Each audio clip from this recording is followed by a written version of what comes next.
Let's get nuts and talk about profits. No, not the prophets that predict things and all that kind of stuff. We're talking about money, guys. We are talking about money. What is happening? Welcome to Film Junkee Live on your Monday. That's right. Monday Night Football is happening. Football is back. Holy crap, guys. We're back at it when it comes to football. What a crazy weekend. We'll talk about that in a little bit. I appreciate you guys clicking in. Obviously, we got some things to talk about. This box office discussion is not going to go away when it comes to Superman. Hopefully, this will be it. But we got this. We got some more Clayface things. And, another movie in the DCU, I guess. Kind of. Not really. That we got some news on that. And then we got some Street Fighter. We got box office. And I'm going to react to another movie trailer. Maybe another one. Maybe a couple. I don't know. Slow news day, guys, but gotta love it. Whatever. It doesn't matter to me. Subscribe to the channel. Hit that like, thumbs up. If you'd be so kind, share. Do all that thing. All those things, I should say. Become a member if you want to support the channel or the Patreon. Every Monday I do a post show, about a 5 to 9 minute video on there. So hopefully it's good. So let's see. What do you guys What are you guys saying out there? Talk to me in the chat. We got Clone Avenger right here. Glad to see Superman was a prophet. Excited for the new DCU. WB is having a good year. Also been watching your fan-animated videos. Great stuff. Yeah, watch DC fan-animated, guys, man. I mean, it's simple. It has nothing to do with anything. No discourse, no nothing. None of that stuff. It's just Scott and I talking about the DC animated world, which, is near and dear to a lot of our hearts. And we've been doing it for 3 years. Every Wednesday we try to do it. And we got a whole playlist out there. I think the audio of like podcast part. I need to update that big time. But hey, it's out there, guys. It is out there. What's going on, Mr. Hardboiled Entertainment? Mr. Eric, my Steelers won. My dad's Rams won. Great week for the season. Yeah, there's a lot of interesting wins that happened over the weekend. What's going on, Arkham Knight? As a Lions fan, I'm disappointed right now, especially with how well the Bears are doing. Oh, yeah, it's going to be a crazy year. I don't know if the Lions did not look good yesterday. That's for damn sure. The wicked fanboy. It may go into profit in the next 5 years, but not now. Cipes is a long ways away from profit. $425 million production cost and ads and prints, plus they have to split profits. Oof! So we got an expert in here. We got an expert in the chat, guys. Watch out. Taladia Plays, what's happening? Good to see you. Hopefully you had a great weekend as well. What do we got here? Beware yourself, guys. We got Monique. She's going to make you hungry right now. What's going on, Miss Monique? Hello, happy Monday. It's leftover steak and chicken burrito kind of night. And of course, I griddled the tortilla on the oven mitt. Didn't win the Powerball, but still a good day. I know, right? It's 1.8 billion it got, and I think, 2 people won? I think 2 people actually won. So they had to split it. Darn, they had to split that much money? What are they going to do? My God. What are we doing here? What's going on, Mr. Fear Jason? Always great to see ya. Versus Seed, what's happening? We got Jacob. I saw breakdown numbers that basically says Man of Steel had a theatrical shortfall of $70 million and Superman a shortfall of 77. You saw the video that I'm going to recommend. I think it might be the one that I'm going to talk about. That's the thing. I think that way, yeah, because I have it ready to go. And we're gonna actually not go over the whole video, but we're gonna talk about that. And that's what's interesting, Jacob. You're already way ahead of me right there, and I love that. So, anyways, so we got obviously Brendan right here showing his nuts. How dare you show your nuts? This is YouTube. What are we doing here? So. Jacob, also, I was Justice League Heroes over the weekend and wondered if you and Scott would ever cover a video game because the game is fun and the cast is Ron Perlman and Michael J. White. Well, I mean, you never know. You just never know. You just never know when it comes. Again, we're always coming up with ideas and fresh ideas, so I don't know. Could be something. And now I haven't, I talk about video games every now and again, but not too much. But anyways, guys, again, subscribe to the channel if you haven't already and everything. And like I said, we'll get going. We'll get to the tweets. You know, luckily, like I said, it was this weekend. I mean, I was home Saturday. Didn't do anything Saturday. I was like, you know what? Let's have a relaxing Saturday for a little bit. I just worked on some videos, just doing some research on things, just getting more knowledge, because knowledge is there's just so much knowledge out there. And then I watched the movie Friendship. That's right, Friendship. That's the only movie I watched. I watched something else too, but I can't remember what it is. I put on something else came on, but I wanted to watch the movie Friendship with Tommy Robinson. Is that what his name is? And Paul Rudd. And that movie was awkward and funny as all fucking hell. Like that movie, Tommy Robinson he's just so weird and goofy, and the facial expressions that he makes. Is that his name? Somebody corrected me. Is that his name, Tommy Robinson? Yeah, I think that's what his name is. Because I'm not too familiar with him. I know he's like, he was in something else before that some people would recommend to me too, like some kind of show or something. But, you know, it was just one of those movies, A24 movie, where it's a weird movie. It's a weird movie. It's an A24, 100%. But it's so awkward but funny. It was just funny to me. So really enjoyed that. Game City Savior.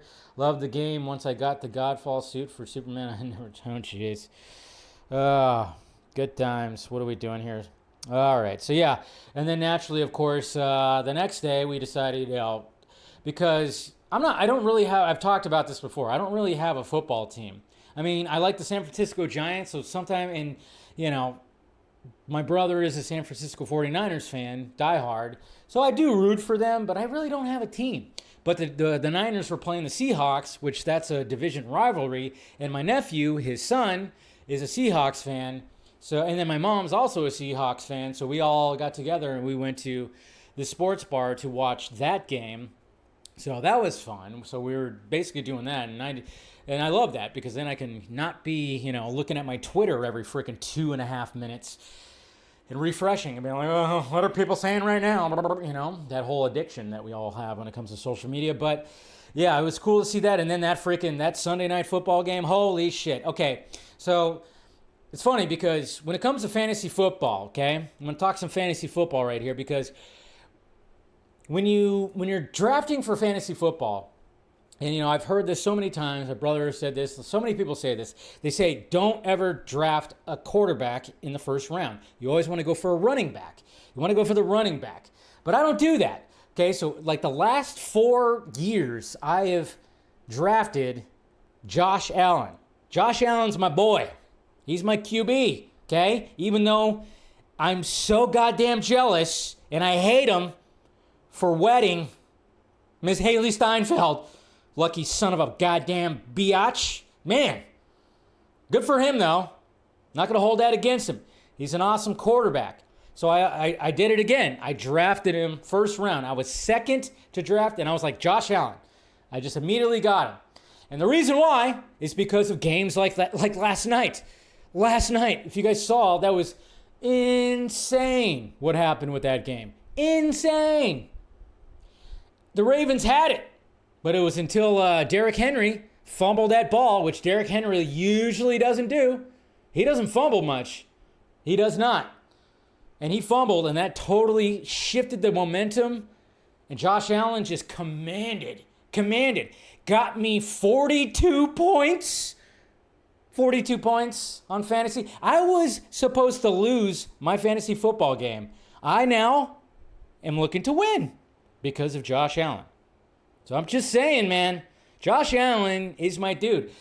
So partially, like, I would even say the Bills are kind of my team, just because for the last 4 years I've had Josh Allen as my quarterback in fantasy football when it comes to my family league.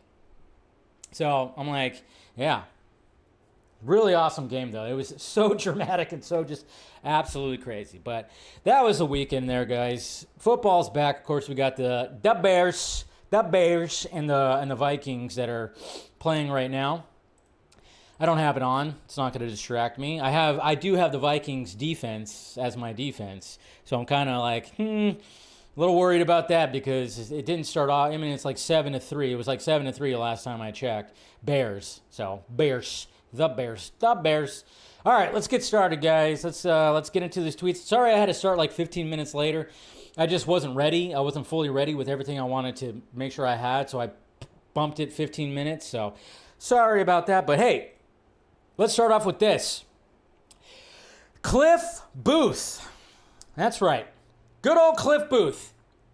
And the sequel to Once Upon a Time in Hollywood that is written by Quentin Tarantino, but not directed by, but directed by David Fincher, which it's so funny because that movie, when everybody was going like, wait, Quentin Tarantino is not going to be directing, he's not going to be directing this little spin-off sequel when it comes to Cliff Booth, and then all of a sudden we heard that David Fincher was and went, oh, all right, well, that's fine because it's David Fincher. It was even like, I even told my brother about it because he loved Once Upon a Time, and I'll go, yeah, Quentin Tarantino wrote it, but he's not directing it. And he was like, what? And I went, David Fincher is. He went, oh, well. And I was like, yeah, exactly. You say David Fincher, everybody goes, oh, okay. But check this out, guys. Check this out. Something is happening in this Cliff Booth movie that is showing us the Quentin Tarantino, the Tarantino cinematic universe, okay? Watch this. If that will work, okay. There we go. Watch this right here. Behind the scenes video. So there we go right there. We don't need the music. Copyright. So there's Brad Pitt, Cliff Booth right there, wearing an STP shirt, walking with a bag. It's probably like a bag of burgers. And what do we see right there? Big Kahuna Burger. What? Yes. Oh, Easter egg. Say what again? Say what again? That is a tasty burger. You know what burger we're talking about right there. Big Kahuna Burger from Pulp Fiction. Again, there's always been this sense of that there was a Tarantino cinematic universe. There was a connection. You know, we got, at one point, Quentin Tarantino wanted to do the Vega Brothers, which was going to have, you know, it was going to have Madsen and it was going to have John Travolta. They were going to be like, because they were brothers, the Vega Brothers, because I forgot what Madsen's character's name was. His first name was, I know he was like, what, Mr. Blonde or whatever, in Reservoir Dogs. And then, of course, he was originally going to be in Pulp Fiction, but he wasn't in Pulp Fiction. So like since Michael Madsen wasn't in there, John Travolta was in there, and it was like he was a different Vega brother, and they were gonna connect kind of like that. But I mean, let's just face it. I think there's secretly a Tarantino cinematic universe right here, and the fact that they put Big Kahuna Burger right there, it's like, all right, that just shows you something right there. Vic Vega, yes, gotta love it. This is a tasty burger. What's going on, Indiana Jake? Good to see you, buddy. Oh, and we got some new images from Dr. Frankenstein, Guillermo del Toro's Frankenstein right here. That looks very gross and disgusting. He's slicing off someone's leg right there with a saw, just a regular saw. Holy crap. And then we got another shot of Oscar Isaac and another shot of Oscar Isaac. This movie's going to be goddamn beautiful. Oh, man. This movie's going to be goddamn beautiful, and you know what?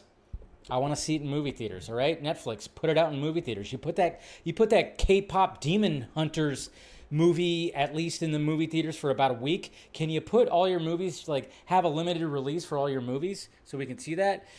Uh-oh. We got a lizard man. We got a lizard man in the chat. Is that my troll stalker guy? Mr. Perkinson, whatever the hell his name is.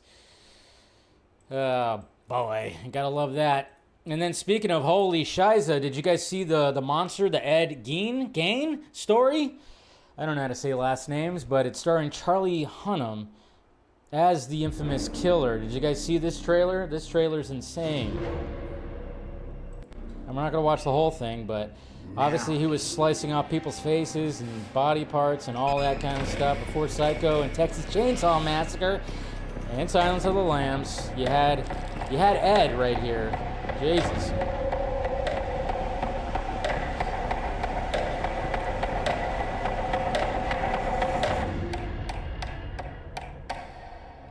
Look at how he looks. You're working They did a good job. I'm sorry, Mother. I'm sorry, Mother. Slow and steady. Thank you, Arkham. Take your time, sweet boy.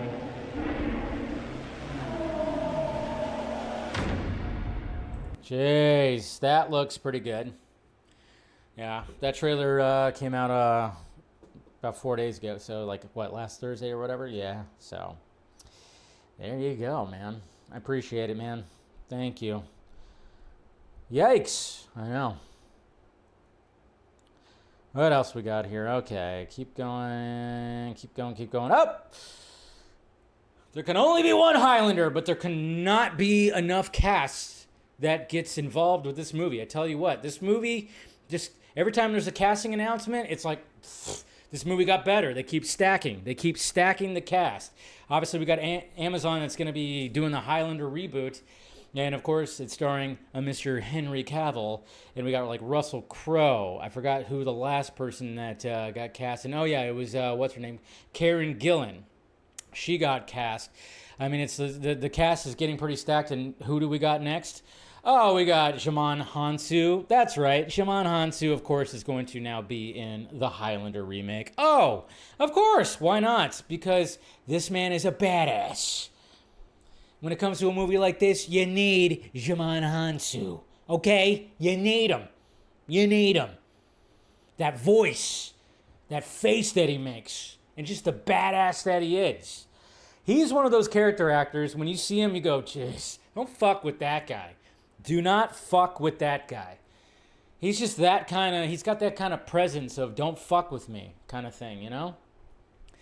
And I love it. I love that. I mean, and he's, yeah.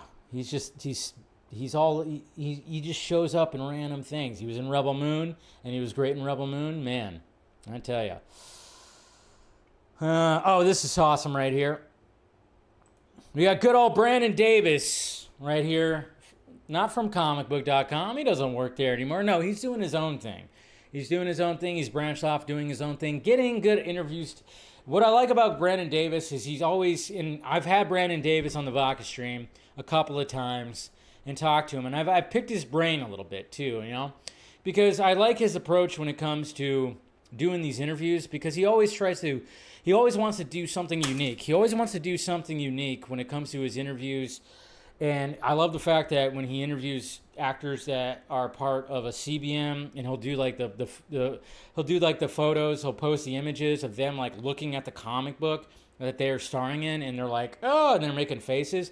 It's really cool. Like, he comes up with unique ideas. This is why Brandon Davis is where he's at, because he comes up with unique ideas. And he was interviewing Robert Patrick. I almost said Pattinson. I mean, I tell you what, it's so close. It's so close. I was like, Robert Patrick, it's so close. Even the last name, the first three letters, throwing me off a little bit. But obviously he was interviewing Robert Patrick for Peacemaker Season 2, and this is what he did right here. Check this out. There is one T-1000 figure that is actually amazing. Yeah. And it's coming out soon. Oh, wow. So this is... Sideshow brought this here. This is a Oh Hot my Toys God. figure right here. Yeah, my buddies from Sideshow. This is 100% going to be the most highly detailed version of yourself you're ever going to see. That is terrifying. Terrifying. Look at me. Oh my God. When you look at that, Little me. what is that like? You know, that is probably one of the best things I've ever seen. That is phenomenal. This is yours, by the way. Oh, This you is guys, the first one here in the U.S., and it's yours. Sideshow It's is the first one in the U.S. first one here. It's not even out yet, and it's mine. Our friends at Sideshow, I love Sideshow. Look, dude, this I have a field day with it. Oh my God. Like, I'm a big Hot Toys collector. I got it. That is incredible. But yeah, man, that thing Isn't that something? There is. So cool. I just love shit like that. You know, it's like Robert Patrick. I mean, it's funny because, you know, Robert Patrick, we didn't know who he was until the T-1000. I mean, he did show up in Die Hard 2. He was one of the henchmen, but I mean, he got put on the map for that. And then of course he had like roles like here and there and everything. I still think one of my favorite roles of Robert Patrick is Fire in the Sky.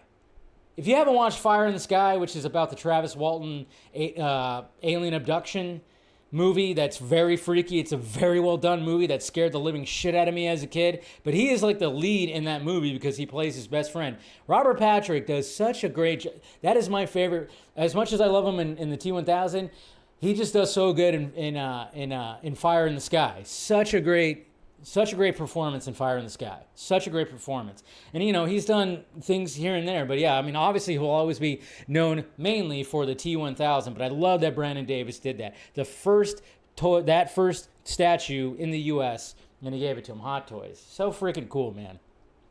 Good on Brandon Davis. So do we think that David Corenswet, Superman's going to be showing up in Peacemaker Season 2? I mean, while everything's like happening and stuff like that, James Gunn's like, nobody's seen the last 3 episodes, so I'm just kind of keeping it. Only a few people have seen the last 3 episodes, and I can't really talk about the big cameos that are going to be coming. Meanwhile, David Corenswet posts this selfie, right? Now, it doesn't mean anything because obviously John Cena, he's wearing his attire from episode 3, and he's got the blood splatter on him from episode 3 after knocking around all those guys. But it's just kind of funny because we're all just kind of going like, oh, are you kidding me? Yeah, he's not going to be in episode 3. Or he's not going to be in episode fucking whatever it is, 6, 8, 7, 8, whatever. It's just funny. It's like, oh yeah, I think we all kind of knew that, yes, he is in fact going to do that. Oh man, here we go. David Corenswet. Can you imagine? Can you imagine this right here? I'm just saying, this is ridiculous. It's absolutely ridiculous, but I will say, the suit that he is wearing right here is great. It is great, but obviously he's not going to be playing Batman. But he could, maybe. That's the thing. It almost seems like every Superman actor and every Batman actor could play the opposite. You could. Technically, Ben Affleck did play Superman. I mean, it was like a little biopic thing, and he was playing George Reeves, but he was still in the Superman costume, right? And we could all see the flip-flop because, Superman and Batman, they have the dark hair, they have the good jawline, and, just the good structure to the face. So it's like, yeah, you can see it. But check this out. Somebody made this edit, and the suit. Just look at the suit, guys. Whoa. That suit is pretty damn awesome. Pretty awesome. Like, obviously, when it comes to the Arkham games, that's what it's trying to show you right there. Very much on it. But obviously, I mean, you got his head on there right there. But, it works. It definitely does work. And I love the fact that it's got even like the cowl is not on, but it's going all the way up to at least his sorry. I had a sneeze. But look at that right there. I mean, it's a good edit. It's not a bad edit. And I would say get rid of the trunks, but at the same time, it wouldn't bother me if they kept the trunks, even when it comes on that. Even if it were to go on that. But I love me a hefty utility belt. Okay. Give me a hefty utility belt. That's the thing. That's what was missing a lot when it came to the live-action Batsuits until BVS. BVS, we got the hefty utility belt. I love me a hefty utility belt. I even love the fact that even like when it went to Batman the Animated Series and to Batman the New Adventures of Batman, I love the fact that they changed it up and put the pouches. I'm a pouch guy. I love me some pouches on a Batsuit. I don't know about you guys, but I love the pouches. But that was mainly why I was going, that's cool, because I was like, man, that suit looks cool. I mean, yeah, he looks good too, but jeez. Let's see what else we got. Man, there's some things that got deleted. Oof. Crazy. This is pretty funny. This is actually pretty hilarious right here. So remember when the 28 years later trailer came out, or the teaser came out, and we all saw that one zombie that rose out from like that little field. He just kind of went like that. And everybody looked at that shot and went, Cillian Murphy. There's Cillian Murphy right there. He was in the teaser. He's a zombie now. Cillian Murphy's character is a zombie. Turns out that wasn't the case. That was not Cillian Murphy. So Cillian Murphy got asked about this in a recent interview, and it's pretty his response is pretty funny. Cillian Murphy says his son showed him that everyone thought he was a zombie in the first 28 years later trailer. That's great. People think I look like a zombie cadaver. It's very flattering. It's like, poor Cillian. Well, you kind of look, you look pretty thin in Oppenheimer, but it ended up working out for you. I mean, he had to get really thin to play Oppenheimer because Oppenheimer was very thin. So, I mean, it's funny. That's just funny. That's just absolutely hilarious right there. Good to see you, The Watcher. And Black Mamba Studios, good to see you. So Avengers Doomsday is obviously being shot right now, and we keep on hearing that certain actors have done their shoots, and then certain actors. It's going to be kind of interesting because it seems like a lot of things that are happening when it comes to Avengers Doomsday, because it's such a big movie and there's so many different characters in it from past worlds. I mean, it's going to be team versus team versus team versus team versus team. It's going to be a lot of teams in this movie. And then of course they have to take on Doctor Doom. So naturally, when it comes to Chris Evans, when we always hear that, oh, is he going to be coming back as Cap? And when he gets asked, he goes, I can't say anything. Blah, blah, blah, blah, blah. Of course he's going to be coming back as Cap. There's no way that he doesn't come back as Captain America. Obviously, the last time we saw him, he got his happy ending with Peggy. We saw the dancing scene. We saw him as old Steve Rogers talking to Sam and giving him the shield. But then everybody's like going, okay, well, when are we going to see him back as Cap? Is it going to be Doomsday? Is it going to be Secret Wars? Well, when it came to the Toronto Film Festival, and he's in a movie with Anya Taylor-Joy called Sacrifice, and he showed up, and, well, looks like he was taking some of that superhuman serum right here. You going to work? Yeah. He looking pretty jacked.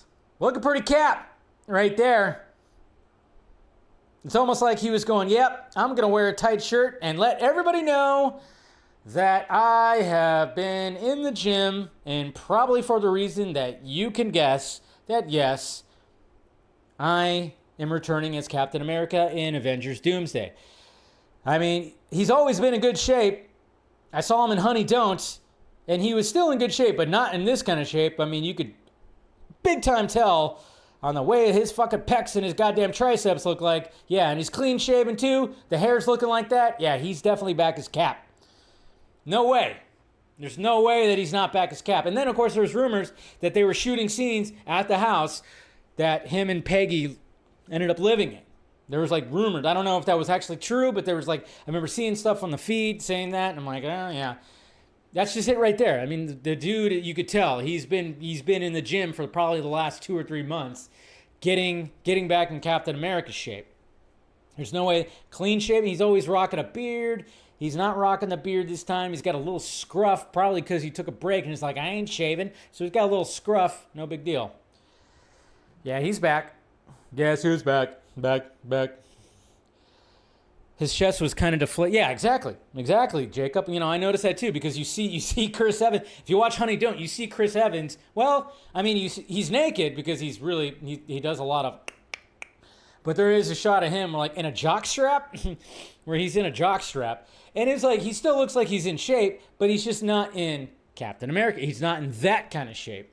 Like he was just kind of. You could tell that he probably was working out maybe once or twice, and probably was just doing push-ups and pull-ups. Nothing too crazy, nothing like that. Where because that's what happens. I mean, you get off lifting weights for about 2 weeks, your muscles are going to start, kind of not being so tight. Yeah, you can still do push-ups and pull-ups, but it's not going to be the same. This dude's been in the fucking gym lifting that goddamn iron. That's for damn sure. Guys, I got breaking news. Breaking news, guys. We got breaking news. You ready for this? I can't believe this is, I can't believe we got this, guys. We got this. Exclusive! Are you ready? Because, I mean, we all wanted to know. We all wanted to know where that Deadpool footage came from. That leaked Deadpool footage. Who leaked the Deadpool footage? We had no idea. Not at all. Oh my God. Oh yeah, it was Ryan Reynolds. We knew that. There we go. What are we talking about here? Jeez. What? Ryan Reynolds admitted that he was the one that leaked the Deadpool test footage back in 2014. I think I was onto something that people would be interested in, and I'm grateful that I listened to that instinct, and I'm grateful that I did the wrong thing at the moment. That's what he told Entertainment Weekly. Yeah, we knew that. I mean, it was basically like the last thing we heard that it could have been 4 people, and of course Ryan Reynolds being one of them, but it was like, yes, your instinct was absolutely correct there, Ryan, and we're glad that you did that, because I still remember that day vividly, okay? And it's so funny because you know how I'm living with my brother right now in a much bigger house, but we were living together before when things were kind of really rough. Back in 2014 or whatever, and it was a much, much smaller house. But I remember it was, obviously after Comic-Con Sunday, and I remember being in my room, and I was at my computer, and all of a sudden I'm looking at my Twitter feed, and I see this Deadpool footage, but I thought it was video game footage because obviously it was all CGI. And then I started watching it, and I started listening, and I'm listening to the voice going, wait a minute. That's Ryan Reynolds' voice. What? Is Ryan Reynolds voicing Deadpool in a new video game? And then it started being realized that, oh my God, this is like test footage? And I remember like churning out a video real quick. And I remember that video actually blew up back then too. It was like, because everybody was like going, holy shit. I mean, it like blew up. So crazy. And thankfully it got greenlit right after that. And it's so funny because it got greenlit with such a low budget and it made so much money. And that's why that first Deadpool film is just the best one. In my opinion, I think the first Deadpool film is still the best one. I mean, obviously it grew and grew, and it grew into obviously Deadpool and Wolverine, which is absolutely insane. And they're all great. They're all great. Deadpool 2 is great, and Deadpool and Wolverine is great. But that first Deadpool movie is just something goddamn special, I tell you. But yeah, breaking news, guys. If you didn't know, fucking Ryan Reynolds did it. Hey, Mama Film Junkee is in the chat right there. Got to see her yesterday too, of course. Like I said, Seahawks fan, so she joined us and to watch the Seahawks and Niners game. So obviously great to see her. All right, I'm gonna get this out of the way right now because why not? It doesn't need to be part of DC news, I guess. Even though I considered putting it into that category of like DCU news or whatever. When it comes to DCU or Warner Brothers or whatnot. But we got Greg Cipes. Is it Cipes or Cipes? I don't know. It could be Cipes or I don't know. Greg Cipes, who's obviously been voicing Beastboy on Teen Titans Go for like a long time, for about 20 years. He's voiced Beastboy, and this whole controversy just came out, and it's kind of interesting because it's a weird one. It's a weird one because apparently he has Parkinson's disease, and he posted this on, I guess, his Instagram right here. And it's not good. It's not a good look. And it's bad, and, well, let's just read it. So he said, hey, James Gunn, since Teen Titans Go falls under Elseworlds, the fans need your help. I had the pleasure of speaking to Greg Cipes, and he shared with me lots of upsetting details and information of how he was wrongfully terminated by Sam Register while the other original actors get to keep their jobs. He said it was after Valentine's Day, and the OG Titans cast begged Sam that the show would not be the same, I guess, without Greg, and the things that Sam Register said and did is very inhuman. Greg told me he has been discriminated against because of his Parkinson's, and they are trying to steal his voice and replace him with a mimic for the new Teen Titans Go season. DC fans spread the Save Beastboy hashtag. Greg needs your help. And then Greg said right here, Warner Brothers literally fired me on Valentine's Day right after I publicly shared my Parkinson's diagnosis. Yikes. Absolute yikes. That is not good. That does not good. That's bad press. My God, that's not looking good at all. Just not looking good at all. You see that and you go, okay, that's very interesting. I don't know. So he's a voice actor. I don't really know like a lot of his work, but obviously he's Beast Boy. I wasn't very aware of a lot of things that he actually did. But it's very interesting though, because as this whole thing started like coming out, there started coming out more information, because there's always going to be more than just one side of the story. You just never know. You just never know when it comes to this. We do have a community note right here that adds a little bit of something to the story, because there's going to be more of the story. Naturally, the people who hate James Gunn are blaming James Gunn, even though James Gunn has nothing to do with this. But again, maybe he could help it if it is, in fact, something that he can help when it comes to him. But we have a community note right here that says, Greg mentions he was fired on Valentine's Day, but posted on July 27th that he had started recording for season 10. The note above mentions and links Greg's tweets where he mentions he has just begun recording, so the note's claim is valid and Greg's claim did not line up. So we have these right here. Are they deleted? No, they're not.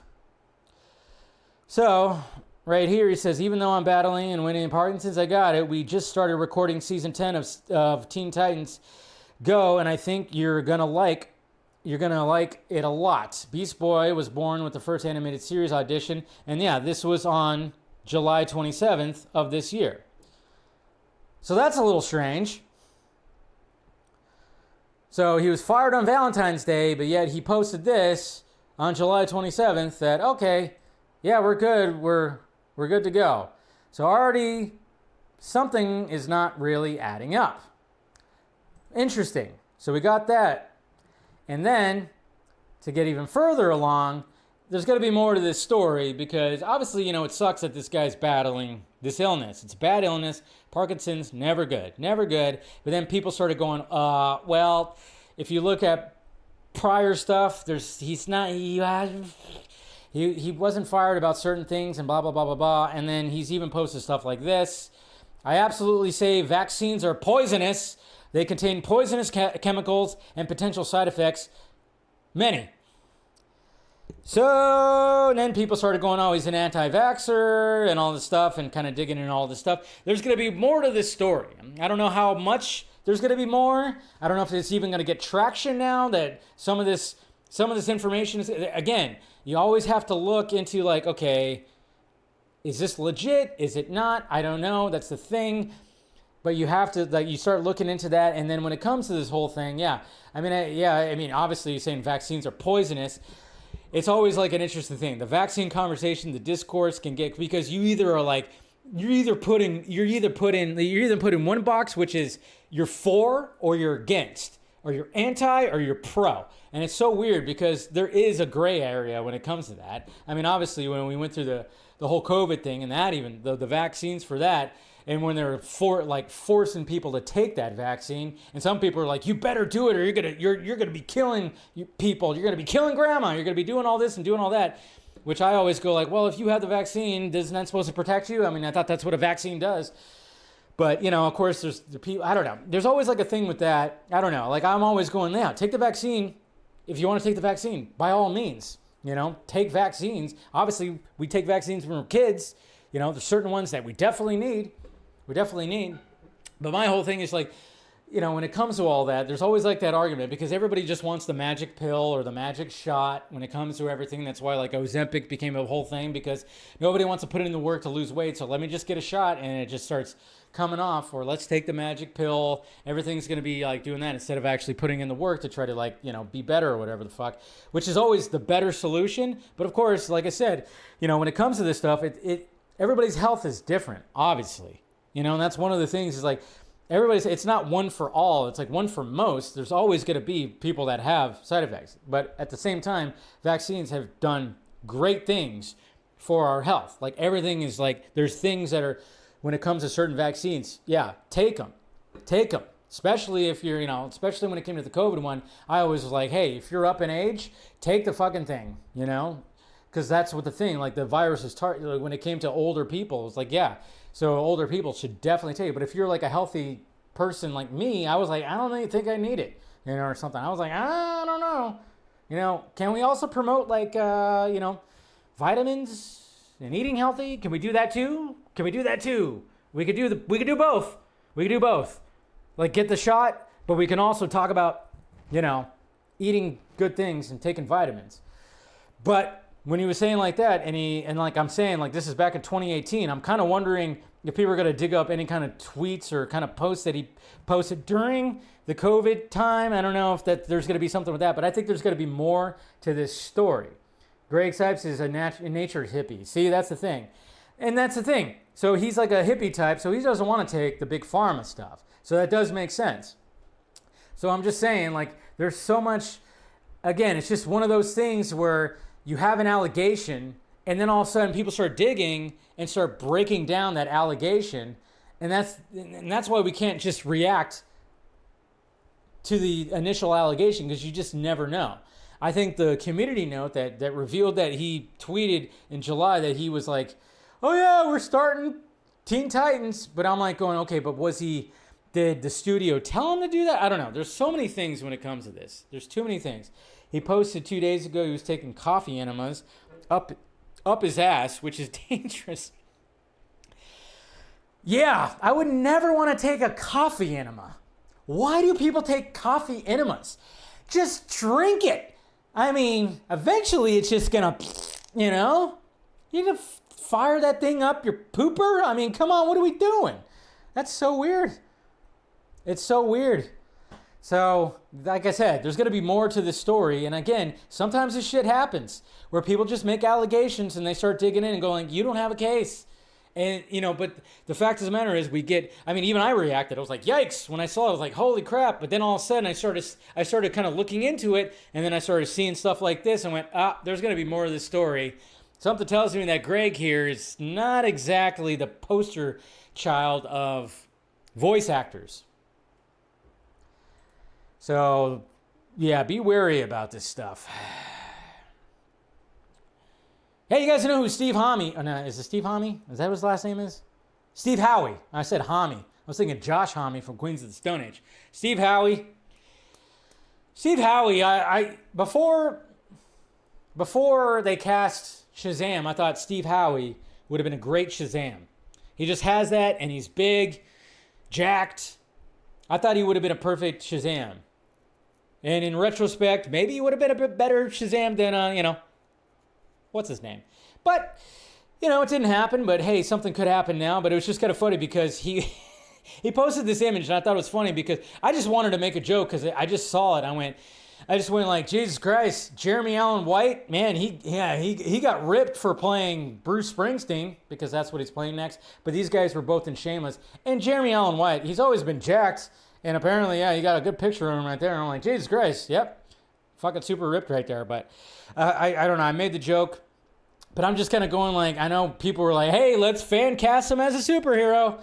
Anytime like you see jack dudes, you're like, hey, what superhero can he play? I don't know if Jeremy Allen White, what superhero would he play? I think he actually said that he met with Marvel a couple of times and said, fuck no. I don't see Jeremy Allen White actually being in a superhero movie. I don't think that's his bag. And good for him. I say, why? Why do you need to do that? No, he's not Batman. He's not Batman versus Seed. I know you're joking. Because he's short. He's actually like 5'8". He's a short guy. Even though, it can still work. I mean, Michael Keaton, they pulled it off with Michael Keaton. That's for damn sure. But it's just kind of like, I don't know. I saw that and I was like, hey, man, check out the gains that Jeremy Allen White got for fucking Bruce Springsteen. That's what I thought was funny. When you watch the Bruce Springsteen doc, it's like, Bruce Springsteen was always in shape, but he wasn't jacked. Jeremy Allen White, he's jacked. So, but I still think the movie's going to be good. I like Jeremy Allen White. I think he's a good actor. I actually like Shameless. And get the F out of here with this. Get that. Oh, sometimes when you go down that For You side of Twitter and you see arts that you go, nope. Dude, get this out. I can't believe I saw this. I'm now scarred for seeing this, but somebody decided to, I don't mind that somebody decided to take Robert Pattinson's Batsuit and make it blue and gray and black. Okay, that's fine. But you added the fucking chonies? You added the chonies? What are we doing? You had to add the trunks. Why? There is no reason why that costume needs to have some kind of outline or whatever to have chones. The top half, not bad. I don't mind it. But I was like, you had to add those little freaking little shorts on them, huh? I was like,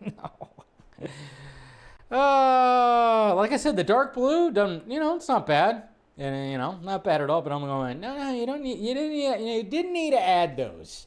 You didn't. Those are booty shorts, okay? Those are fucking booty shorts. Get out of here with the booty shorts. All right. Okay, this is funny too. Jesus. Michael Cain. Apparently is coming out of retirement. That's right. Michael Cain retired. I mean, he's up there in age. He's done his work. He's played many roles. And he's had a very successful movie career. And we love Michael Cain. But apparently he's coming out of retirement. Why? Why, do you ask? Why is he coming out of retirement? Because The Last Witch Hunter 2 with Vin Diesel is happening, and he's going to come out at 92 years old? For this? The Last Witch Hunter 2? What? Why? Oh, one scene. I haven't even seen the original. I had no idea that Michael Caine was in the original. He'll probably be in one scene, I'm guessing, because apparently he is friends with Vin Diesel in real life. Vin Diesel does have friends, and apparently him and Michael Caine are really tight. Who would have thought that? Anybody else think that Michael Caine and Vin Diesel are fucking tight? Who would have thought that? I had no idea. Until I saw it when I posted this, and people in my mentions like, oh yeah, they're pretty tight. They're like really good friends.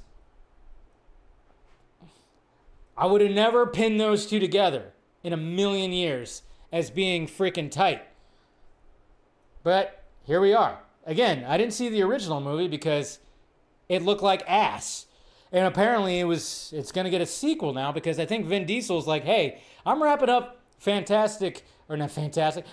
wrapping up Fast and Furious, so I need some other of my franchises I do. I need to reboot. I need to re-get them going. Because obviously they're trying to do another Riddick, which I'm all for because I actually do like the Riddick franchise. I have no idea. When it comes to this, I have no idea what's going on. So yeah, apparently 92-year-old Michael Caine is coming out of retirement to join The Last Witch Hunter 2. I have a feeling it's one scene. It's just going to be one scene. But again, I don't even know what the fuck his character was. So maybe it'll be in more scenes. Who knows? And then finally, guys, this is what I love. I love seeing this. I love seeing this kind of stuff right here. We're not going to watch the whole news report. But you know how it is nowadays, especially in big cities, especially like in cities like LA. Let's face it. You see it all the time on your feed. The advantage of having information sent to us, instantly on our fingertips. We see the fact that, especially when you drive to LA. I mean, there are nice parts of LA that, are good. I'm not one of those that says LA is just complete shithole. No, there are nice parts of LA. It's not completely a shithole, but the shithole part of it is starting to consume, and eventually it's going to get to the nice parts. That's just what happens. There's a virus that's happening, and mainly because leadership sucks here. But this is what I love. This is what I love about people, and this is what I love about, especially when you try to be like an entrepreneur. The biggest thing about being an entrepreneur is always find a problem and solve it. So this guy right here, he solved something that hopefully it takes off, but I wouldn't be surprised if it doesn't. But LA man selling unbreakable glass to stop thieves targeting local businesses, which is good because mom and pop shops, fuck no. It may be the blessing that LA retailers have been waiting for. Look at this. It's called a polycarbonate unbreakable glass that stores are now using to defend against hammer-toting criminals. And they can't do it. They can't get through. Ray himself a business owner, got the idea 2 years ago. A lot of break-in back there and that time, a lot of break-in to liquor store and smoke shops especially. So he went. So there you go. I just love that kind of stuff because I'm going, good. Hopefully, everybody, in all major cities need this shit. Gotta love that. You gotta love that. I don't know. I just wanted to share that. Just wanted to share that because I just love seeing that. That's where it's like, oh yeah, he figured out a solution to a problem. That's what you got to do right there. Hey, what's going on? We got Real Anarchy right there. Thing I wish I did not know. Your butthole has taste buds. What? That is why it burns when you eat. Oh, Jesus Christ, Ben, what are you doing right now?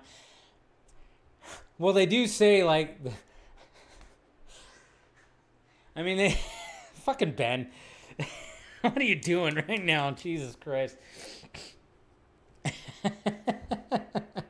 Ah, that's so funny. But well, they do say like the same there and here. I mean, it's one long tube, right? We have one long tube, and both ends are the same. They're basically the same. So yeah. I mean, yes. You eat something spicy, burn in your mouth. Yeah, either later that day or the next day, gonna burn your body. Gonna burn your body. Oh, there you go. Thank God that was the end of the tweets right there. I love that. Yeah, we're weird. We're weird. Yeah, we are. But hey, what could you do? You know, but it's just it's part of the human anatomy right there, you know? It's just that's the way it is. Same thing, you know? It's like same material at both ends of the tube. All right. Did not think I was going to be talking about that. Thanks, Ben. Appreciate you. Oh. Now I'm gonna have to go to hit one of his streams and talk about something kind of disgusting next. That's what I'm gonna have to do. What's going on, Caleb? Good to see you. We got Lena out there as well. What's happening? Imagine the chat. I know we should have. I know they should be allowed to put GIFs in there. GIFs, not GIFs. GIFs. Okay, let's go through some DCU news right now before we start talking about, you know, profits. Before we start talking to profits, let's look at some. Let's see. Should we go through some Clayface stuff? Let's go through some Clayface stuff because I am excited. I am excited for Clayface very much, and I keep getting excited the more I see the DCU Gotham City, because obviously Gotham City has a look. We know it has a look, and some of these set photos right here, holy crap, check these out. Oh, even the behind the scenes looks great. Look at that alleyway. Oh, there's a Gotham City bus right there. Why not? Oh, we got the Gaucho, and we got a taxi cab right there. Oh, we got some, tents and everything. I got another alleyway right there. The look, even behind the scenes, the look looks good. It looks good. Let's see, we got another shot right here. Using the buildings in Liverpool and everything. Maybe some backlots too. So they're really showing us a little bit of what Gotham City is going to be looking like. And then, of course, there's still people that are trying. There's still people that are really trying to go on, it still might be in Reeves' universe. Still might be in Reeves' universe. Look at this right there. Oh, my God. We got actor Matt Hagen dead. There's a newspaper freaking... What? Oh, my God. Look at that. And that's from Chimichanga Draws. Chimichanga Draws. Chimichanga Draws. Thank you, Ben, for the super chat. This made me laugh. No, dude, that was hilarious, man. Like I said, I love it. I love it when random shit like that happens. I can always depend on you, Ben, to provide some much needed. Hey, let's go right here and just say some stuff, man. No, I appreciate that, but I'm gonna have to do it back at you one of these days. One of these days, I'm getting back at one of your live streams. I'm gonna go in there and talk about something nasty. About the human anatomy. It's going to happen. You're not going to know when, but I'm going to do it. I'm going to do it. Man, even Tom right here, Tom MCJL, who's been on the Vodka stream, and he does like his own thing. He even took a picture behind the scene. He took a picture next to a police bike on the set of Clayface right there. So that's pretty cool. He was on set. Yeah, Tom's been on. He's been on the Vodka stream. So there is actually. Let's see. I forgot, guys. I totally forgot. I brain farted last week. Where is it at? Now I'm not gonna. Oh, there it is. But I kind of brain farted last week because, you know, people that were going around the set, you find a little Easter eggs. They actually found the map of Gotham City right here, so you can actually see what Gotham City looks like because they have one of those maps right there. You know, Crime Alley is shown, you know, Newtown, Old Gotham, the Narrows. And then, of course, you get this little thing right here. And what do we see? We see Gotham Zoo. We see Arkham Asylum. We see Gotham Light and Power. We see Ace Chemicals.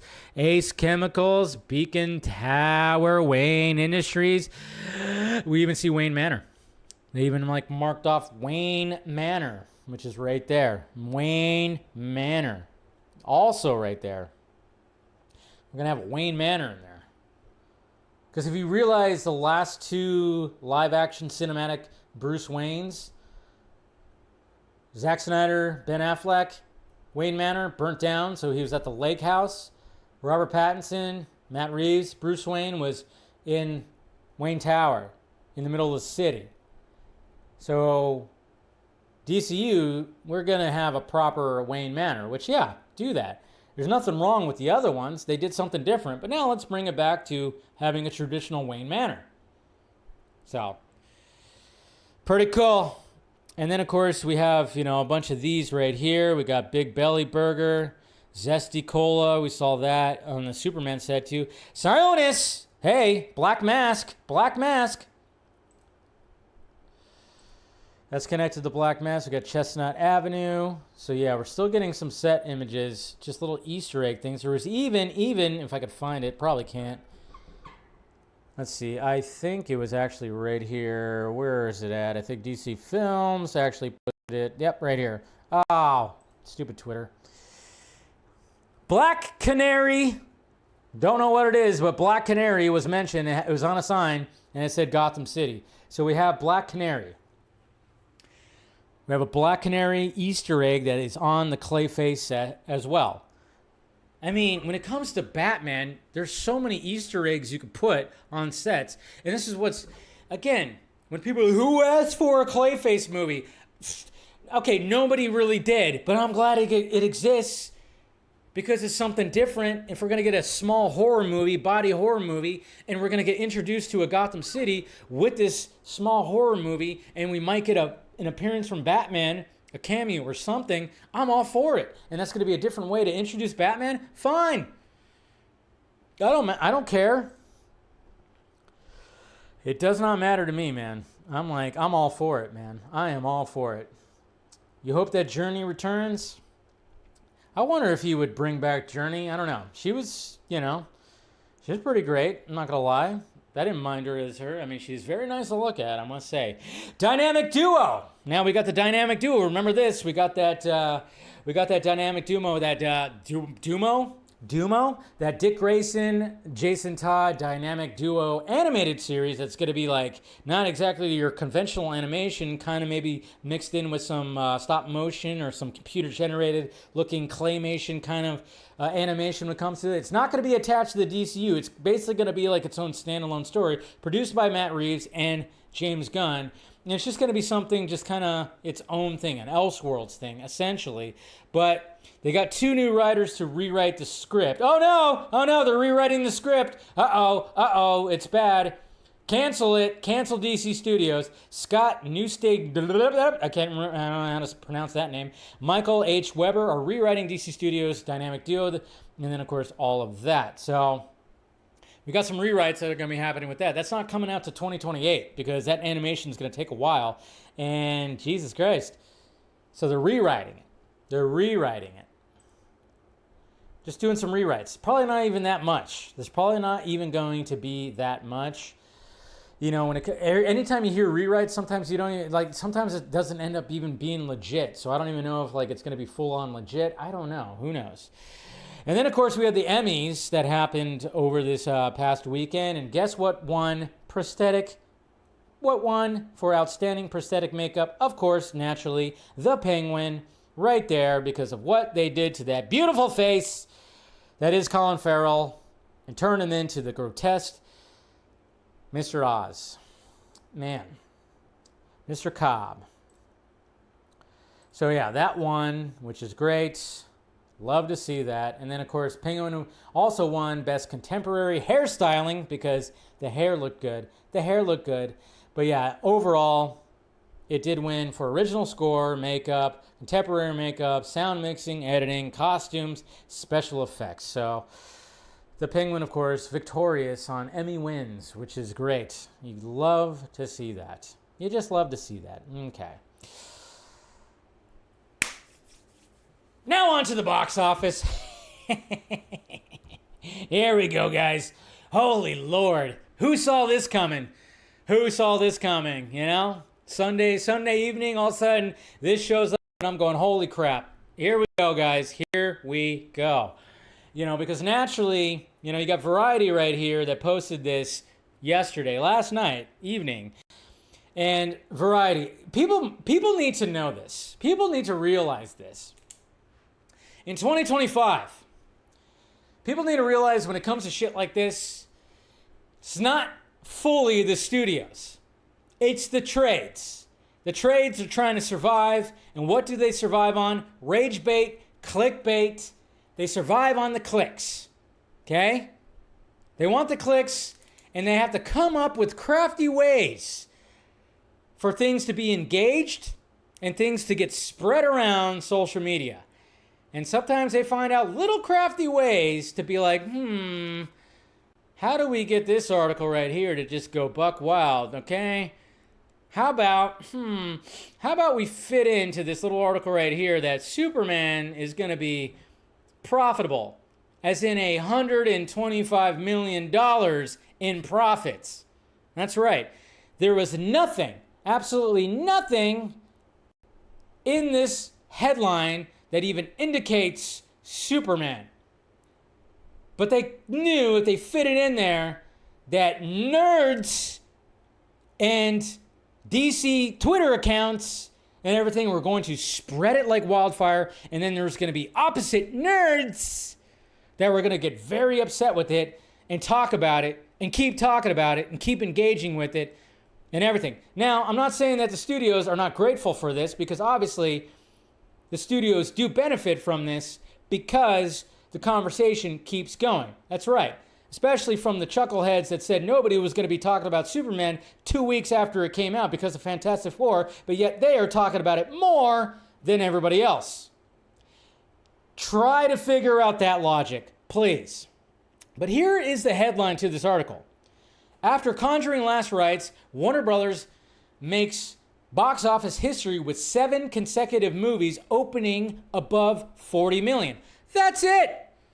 Nothing about Superman. It's just talking about Warner Brothers is having a fucking awesome year, which I'm glad about. As much as I'm not a big fan of good old Zazzy Pants, I'm happy that Warner Brothers, the studio that I loved growing up, loved seeing the logo, loved going to the Warner Brothers store in the mall, Looney Tunes, everything. When you saw that Warner Brothers logo, there was something about seeing that.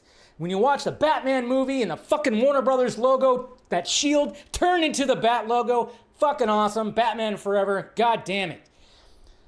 I've always wanted Warner Brothers to be successful. Yes, they had a rocky 12 years, 10 years at least.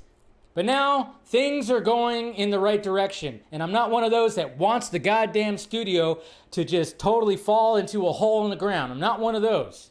I actually want it to be successful. They did Zack Snyder dirty. They did. But then what did they do? They corrected that ship. They corrected that. They released the Snyder Cut, and then I was okay. A lot of people are okay. Of course, there's going to be a loud minority that isn't okay, and they still want them to crash and burn, even though Zack Snyder has spoken very kindly about the new regime at Warner Brothers. They just embarrass themselves. So let's look at this right here. So obviously the Conjuring Last Rites, we're going to be talking about that box office. But yeah, that box office, $187 million globally. Basically, the Conjuring Last Rites is one of the biggest horror movies ever to release, which it just shows you how strong this goddamn franchise is. It's so crazy. And then it says right here, the second paragraph says, after a terrible stretch with duds like 2024's and Joker Folie à Deux and March's Mickey 17 and Alto Knights, I should say, the fortunes at Warner Bros. Began to rebound with April's video game adaptation, a Minecraft movie. The studio's turnaround continued with Ryan Coogler and Michael B. Jordan's vampire thrillers, Sinners, I can't read today, followed by the quartet of summer offerings, Final Destination Bloodlines, F1, of course, the movie, Superman, and then, of course, Weapons, which also kicked ass. So there were some people out there that thought that because we're talking about $125 million profit, there are some idiots, morons that do not know how to read or comprehend that were actually saying that, no, they weren't talking about profits, they were talking about the opening weekend, domestic. Because these fuckers don't know how to read, scroll down a little bit more, and here we go with this paragraph right here. Well, not this paragraph, but the next one. But it's not this one. It's this one right here when it comes to everything. Or is it this one? I don't know. There's too many goddamn paragraphs. No, but it says it right here. So back in spring, obviously they talk about Mickey 17. I'm talking about Alto Knights.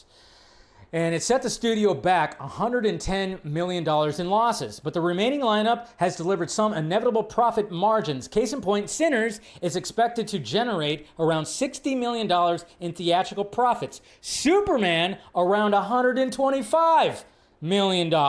Final Destination Bloodlines, approximately $75 million. Weapons, around $65 million. And then according to knowledgeable individuals, this is not even who knows if these are legit full numbers. You got to take some things with a grain of salt. It's just not going to be fully legit. And then, of course, when it came to F1, because they have to share profits, there's Apple TV and whatever the fuck, they're going to get roughly about $34 million. Warner Brothers declined to comment. A studio insider disputed these figures without providing specific numbers. The source added that Warner Brothers has made roughly $600 million in combined year-to-date theatrical profits before counting the latest Conjuring. So after the Conjuring, God knows, it's probably going to get up to... They're going to get up to fucking $1 billion. Warner Brothers might get up. Who knows? If Conjuring keeps on going after this opening weekend, it could set it up to at least maybe even touch a little bit. I don't know. Maybe it won't. Maybe it'll just add another $100 million or who knows? I don't know. Again, this is where in the past, since the weekend of July 11th, this is one thing I've learned. You and me know fuck all about the box office. We don't know shit. Throw it all out the window.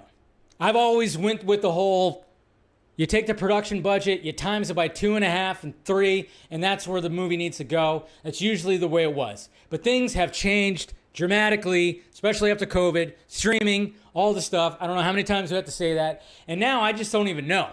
I don't even know. Now, do I fully believe that Superman is going to profit 125? No, maybe not. Because you just don't know. Again, this is just Variety getting numbers from sources, and God knows if they actually know exactly, they break it down, they do a full-on investigation, all this kind of shit. And then, of course, naturally, what do some of these DC Twitter accounts do to, of course, engage, to get the engagement to do the rage baiting thing? They compared it to Man of Steel, and Man of Steel made $42.3 million in profit. So then naturally, they just, that just caused people to lose their minds and everything. And that's where I go, oh, here we go. Because everybody turned into a box office expert in July. Everybody did. I don't even know fully. Like I said, I would always go by the formula. But then, again, I don't know when it comes to certain things.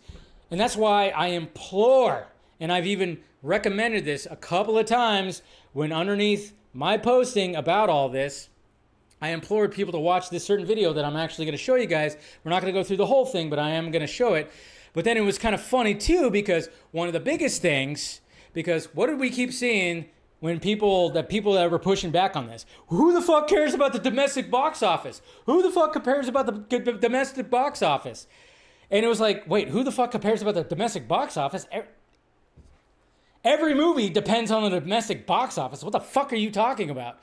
You know? Like all of a sudden the domestic box office doesn't matter? But I mean, I know that people were emphasizing that just to boost up Superman. I get that. I can get that argument where like, why are they just talking, oh, look at it, it's now domestic. Yeah, I get that there was trying to be a boost, but at the same time, it's still very crucial for these movies to do well at the domestic box office, because guess what? They get to keep more of the profits. Yeah, because international and all that stuff. Yeah, of course, like domestically, they have to share with the movie theaters and all the things, and there's so many different factors when it comes to it. But when you do internationally and you have to deal with like other markets, other countries, other economies, and all that stuff, yeah, guess what? They lose even more. You have to deal with China, you're probably going to be losing about 50%. You do with like right here, it's about 25%, just stuff like that. But then again, those numbers change, and unless you do a full-on deep dive into one movie's box office, you're not going to know exactly fuck all. That's why I keep on saying fuck all. And that's what's so funny. When people like want to act like they're an expert. Oh no, they're lying. They're lying. They're lying. That's all. They're lying. And I just kind of go, I don't know if they're lying, but maybe the numbers are not actually that. I get that. Like when they report production budgets, I always say you could probably tack on like a few more million, like a 10, 20, 30 more million. You could probably do that. And yeah, I'm sure studios report, they falsify the numbers too. But it's so funny when seeing what's been happening in the last 24 hours when this was all released, and seeing like the logic that is out there, when I'm just going, again, grasping for straws, that Warner Brothers, so I've seen that Warner Brothers is bankrupt. Now they're getting loans from banks to fund their DC movies, because the banks love to do that, because then, you know, obviously the banks benefit. And then Warner Brothers is doing that so then they can look successful, and then they just report fake numbers to make them seem successful, but then they're just losing hundreds of millions of dollars and hundreds of millions of dollars. And they're going to greenlight a Superman sequel, even though the first Superman flopped and lost a bunch of money. I don't know, something doesn't add up with that. The math ain't mathing with that. You're telling me the math ain't mathing. The math ain't mathing with your logic, because if a studio like Warner Brothers was actually doing that, yeah, they would actually sink into the ground. There would be a giant crater over in Burbank. That does not make any sense. When I'm seeing all that stuff, I'm like, wait a minute. And then wait. And then just to add to it, you're also been requesting Warner Brothers and DC Studios to do Elseworlds to give you 2 big Justice League movies, a Ben Affleck Batman movie, and like 10 other movies that would cost over $1 billion. I don't, what, are they broke or are they not? What are we doing? I don't get it.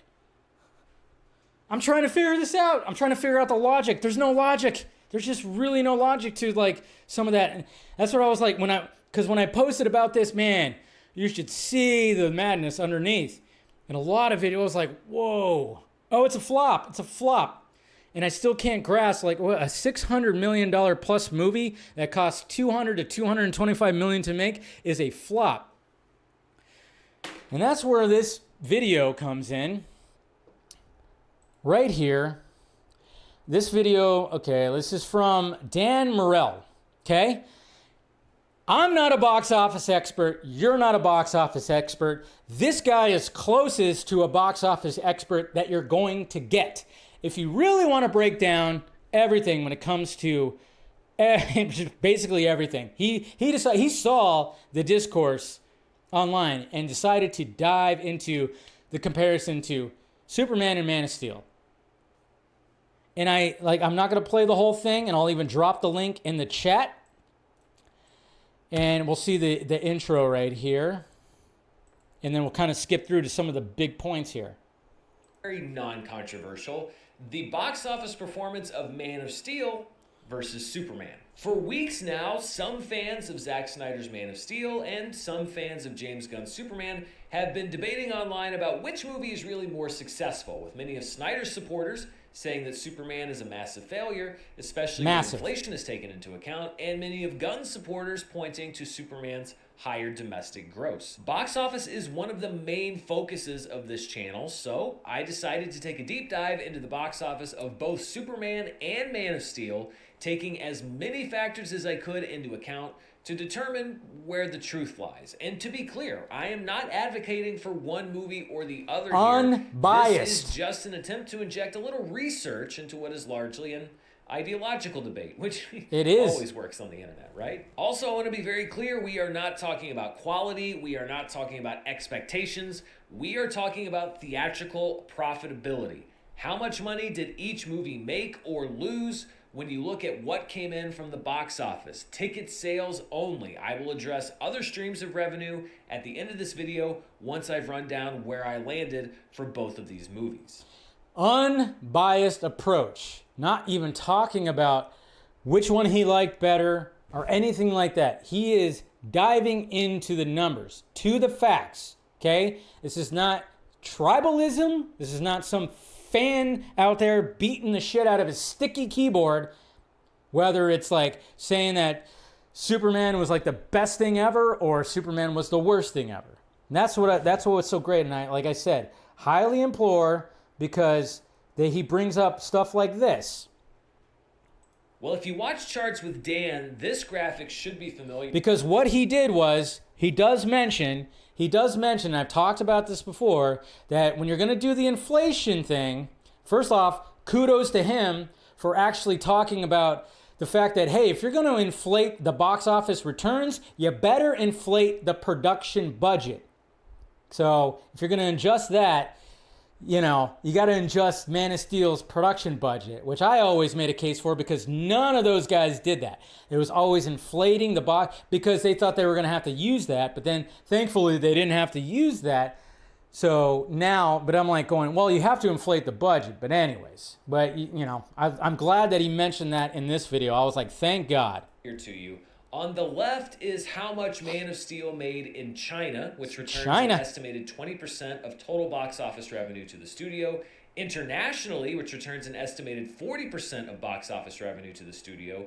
And domestically, with the studio getting a larger portion of the gross in week 1, then stepping down gradually to a 50-50 split in week 3. And I will say that there are a lot of different reports about just how much money studios get from ticket sales. So this is just my best estimate.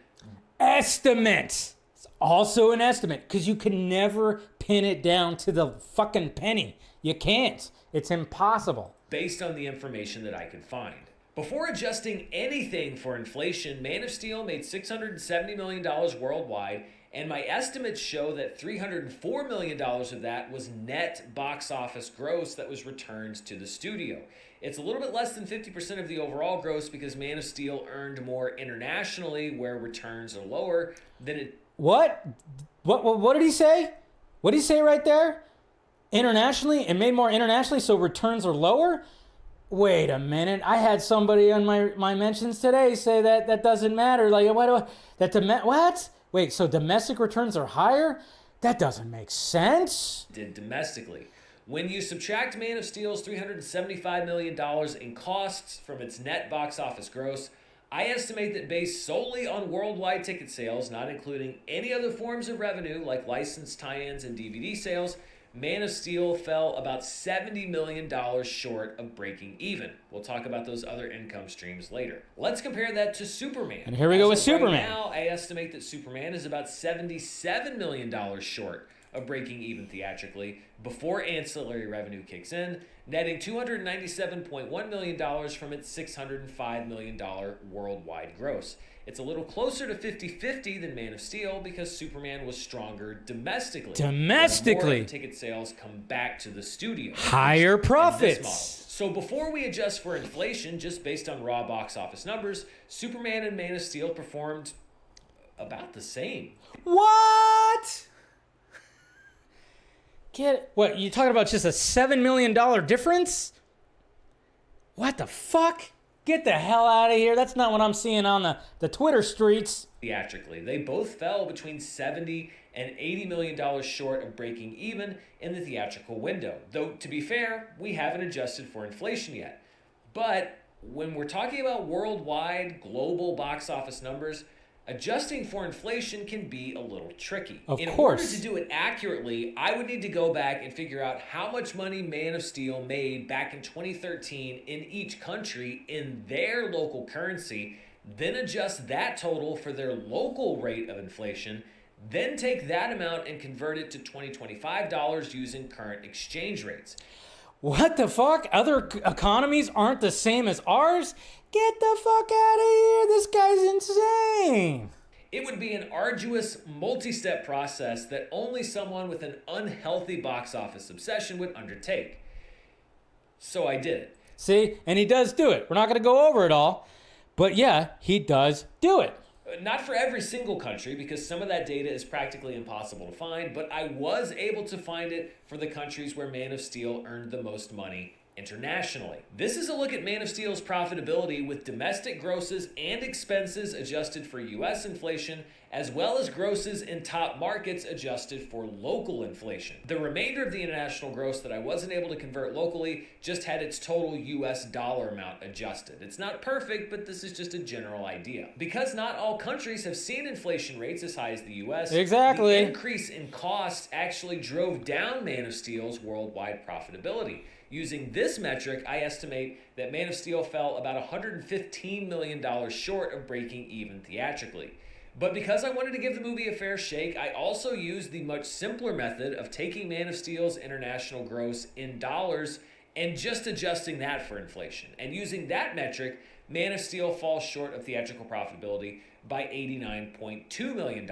However, both figures mean that inflation adjusted, this metric has Man of Steel losing more money in the theatrical window between 89.2 and 115 million than Superman when you adjust costs and grosses. So let's look at all of those profitability numbers together on one chart. When looking at worldwide theatrical profitability without adjusting for inflation, Man of Steel has the edge, losing about $7 million less in the theatrical window than Superman. However, using either metric of adjusting for inflation globally, Superman has the edge, though both movies lost money theatrically, at least according to my calculations. It's just a degree of how much. Even if you disagree with, let's say, the split of the box office that I have going back to the studios, if you think they get more money than what I have on my chart, the overall result is the same. The movies still perform the same way relative to each other. What? Man, this guy's not... this guy's totally breaking narratives on both sides here. What are we doing? Huh? And then he starts talking about incentives. Another thing that doesn't get incorporated when it comes to the stupid discourse about all this, and this is also good because, again, we know fuck all when it comes to all these budgets and box office. But theatrical ticket sales aren't everything. Nope. Movies make money in a lot of different ways, and because both Superman and Man of Steel feature one of the most recognizable characters in the world, both movies were able to attract multiple lucrative licensing deals from brands that wanted to be part of each movie's promotional campaign. According to a June 2013 article in The Hollywood Reporter, Man of Steel had 98 partners for its promotional campaign, bringing in $170 million. And according to reports this summer, Superman attracted a similar number of promotional partners and, one would think, a similar amount of revenue. And that's not even mentioning the reported $120 million worth of DVD and Blu-ray sales that Man of Steel generated, nor the revenue generated by Superman's digital sales so far. For every $20 rental or $30 purchase digitally, Warner Brothers gets a reported 80% cut, which means that just 1 million people have bought or rented Superman digitally, split 50-50 between purchase and rental. $20 million has already been generated just from digital sales. My point is this. Given every metric that I use to calculate theatrical profitability, both Superman and Man of Steel have made up that difference in licensing tie-ins and home viewing already. Any debate about their box office performance is really about the degree to which each movie made Warner Brothers money.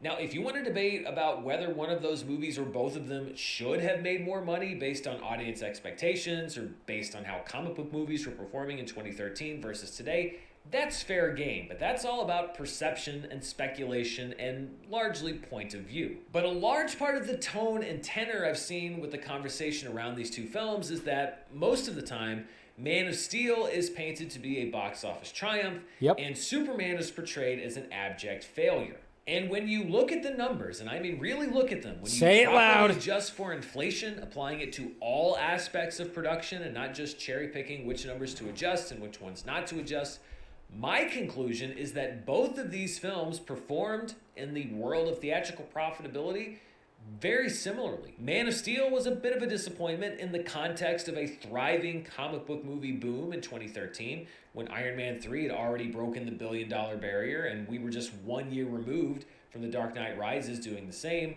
Superman certainly didn't live up to many people's expectations that it would propel DC back into the stratosphere, leveraging both a lull in the MCU's performance and a new, brighter tone with James Gunn at the helm. Both movies performed well enough with lots of room for improvement, but neither film was a failure. And I think the numbers back me up on this one.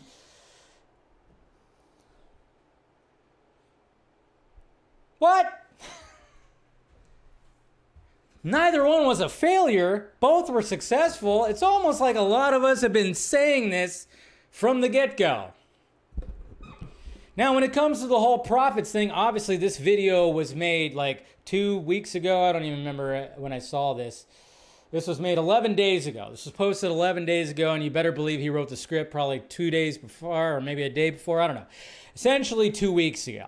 So now, obviously, when it comes to the new numbers and all this profit stuff, we don't know exactly what the profits were because we don't know where that comes from. Maybe he will do a follow-up video about it, but I would just... Like I said, I mean, we watched more of that video than I actually planned on, but it's just because he just has the numbers. He had a good script to just kind of talk about everything, the way he broke things down, the best that he could. The point of this, guys, Superman is still a brand that is making money. Okay? Not as much as Batman, but it's still a brand that's making money. Man of Steel was successful. Superman was successful. That's it. And as a DC fan that loves Superman, I love hearing that. I love Man of Steel. I liked Superman. I didn't love it, but I liked it. I really enjoyed it a lot. That's all. That's the point right there. So with all the discourse, all the everything, this right here just shows you, this right here, when somebody actually takes an unbiased approach and breaks down the numbers, this is what you come up with right here, that they were both successful. And I'm sorry to tell the people who want it to fail, who keep on saying, nope, it was fail, everything's a lie. Studios don't greenlit light sequels 2 years from the original if it's not successful. There's going to be another Superman movie. There's going to be a few more other Superman type movies, as well as other movies in the DCU. The DCU is going to keep on going for the time being. It's not going to come crashing down, but then again, who knows? Maybe something's going to happen with Warner Brothers and they decide to do that. Who knows? We don't know what's going to happen in the future. But what I know is you don't know box office. I don't know box office anymore, and that's just it. Oy.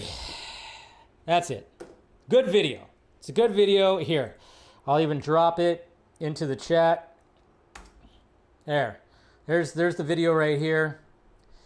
If you want to see that. Exactly. And like Man of Steel was a success because they greenlit BVS when Man of Steel was still out in theaters, regardless of what morons say about this whole thing in 2025. So that's just the thing. That's a great video. There's the link. I posted it right there in the chat. If you guys want to watch the whole video, it's not long. It's only 13 minutes and 15 seconds. And we watched a pretty good chunk. We watched like the crucial parts.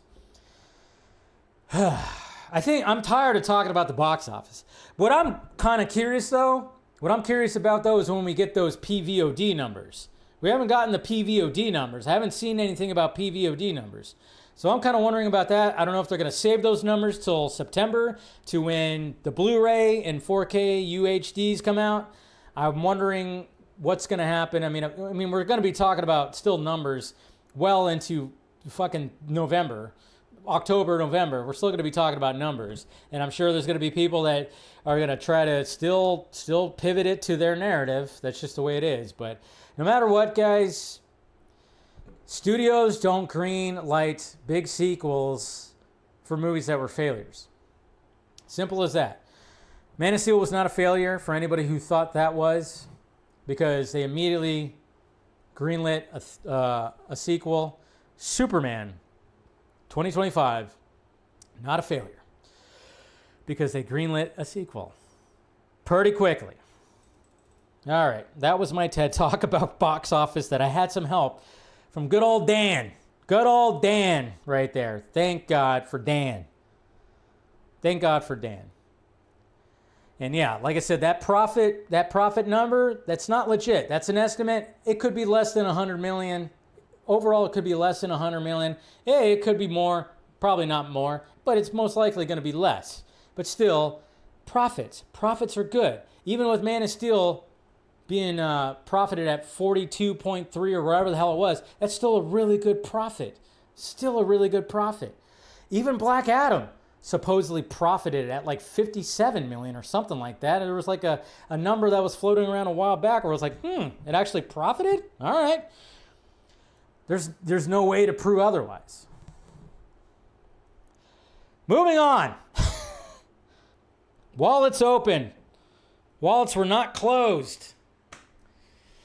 So you could take your AI image that you created about your locked wallet there and, shove it up your coffee enema butthole. Anyways, back to that. Street Fighter. Street Fighter. See how I did that? Went back to full circle. Went back to the coffee enema.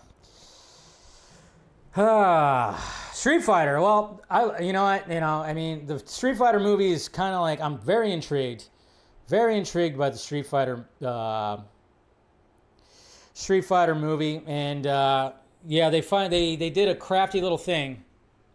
They did a crafty little thing when it came to announcing the Street Fighter cast officially. I mean, obviously we've already been seeing behind the scenes. We already know some of the actors, but we got official, kind of a poster. But all it is essentially, it's just like the Street Fighter starter string, push start, and then you get like the world map that we get, and then we get all the actors that are in here. We get all the actors, all the characters. Wait a minute, no, we don't. Can somebody tell me why Saget is not part of this? I don't see Thailand on the map. I don't see... Wait, there's nobody... Saget is not going to be in this? That's the only thing I'm kind of going, what the F? What the F? Starting off with Andrew Koji as Ryu, which is the dude from Warrior.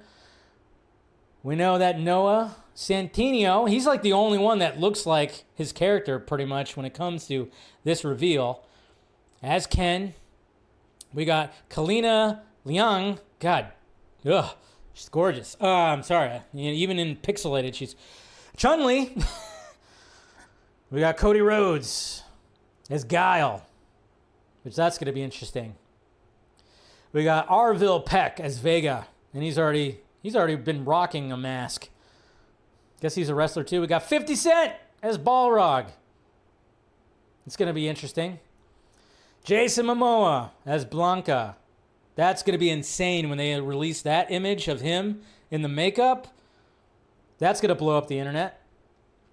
We got, Vityut Jamal as Dalsheim. Dalsum. Always loved that character. Oliver, is it Alvire? Richards as Zangief. We got Haruku Gatu. E Honda. And of course we have David Dasamalchian. Oh, I probably said his last name wrong too. It's M. Bison. I still don't, this casting still kind of gets me. I'm still not sure about this one. Roman Reigns as Akuma. Andrew Schultz as Dan Habiki. I don't even know this character all that much because I didn't play too many of the later Street Fighters. I like Andrew Schultz though. He's funny. I like his stand up. I like his podcast. Eric Andre as Don Savage. Then we got Mel Jarnson as Cammy. She looks like Madonna right there. Reina Valendium as Julie. Alexander Volkanovsky as Joe. Just Joe. He's just Joe. There you go. That's a cool way to do it, but no Saget? I mean, we're not going to have... I just wonder about that. I'm like, no Saget. I want to see... Maybe they'll set it up. Maybe we just haven't seen who Saget is. I don't know. I was like, wow, there's no Saget? Yeah, Vega, but no Saget. I want to see Ryu, like, give him an uppercut that causes that scar across his chest.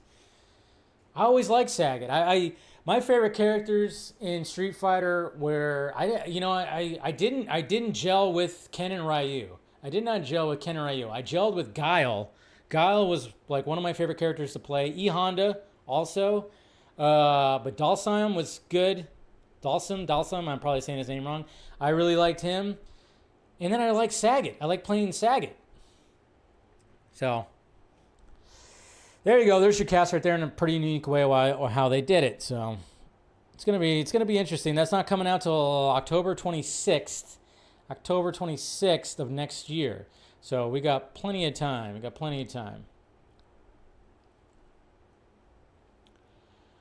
But for me, it was Tuesday. Yeah, that was a good line. That was a great line in the original. Am I saying it wrong? Is it Sagat? Should I not be saying it like Saget? Anyways, okay. Let's get to the box office. All right.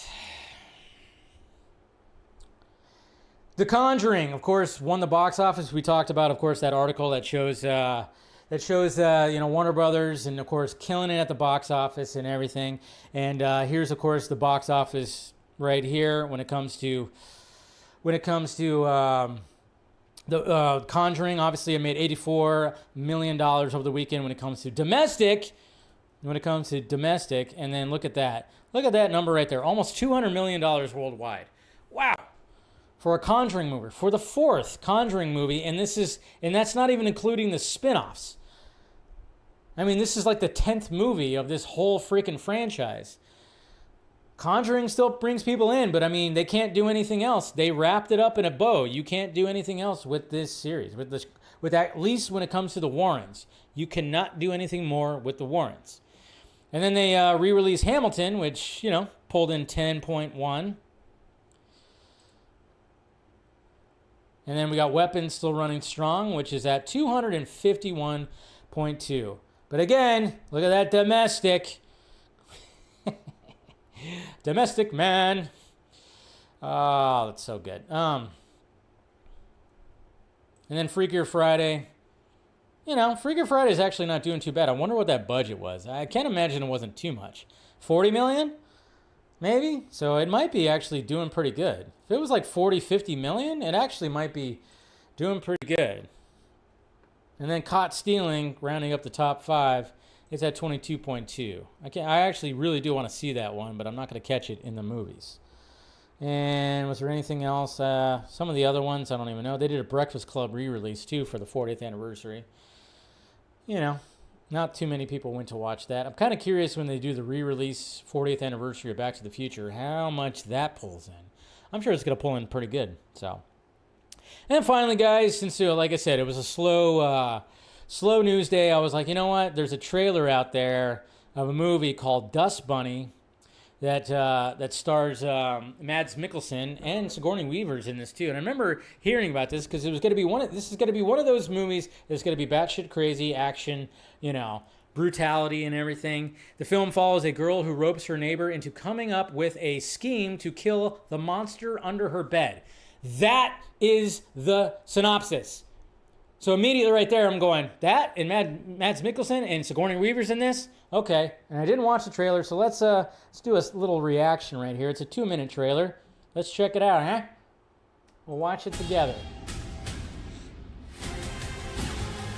I mean, already right there, she's shooting guns through her high heels.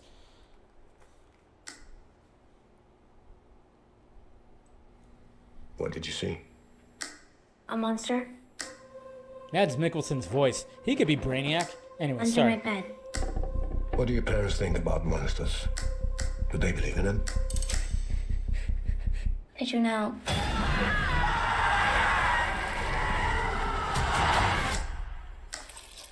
Is that enough to kill a monster? What makes you think I kill monsters? You seem like you killed all it thinks.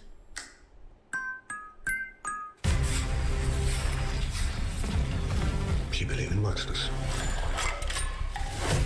Something tells me there's a lot of fantasy stuff with that. Look at that. We got the halos over them. It's from the creator of Hannibal, too. Also. The monster didn't need your Mads parents. Mikkelsen. Those were men that came to kill me.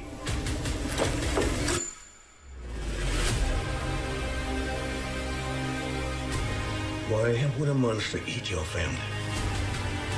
You seen something you shouldn't have seen?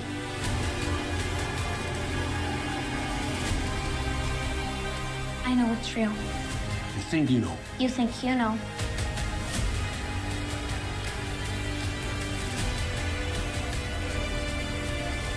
Her being here won't stop them. They will go right through her. Yeah. There's what's his name? You seem triggered. You got the girl. I got the girl.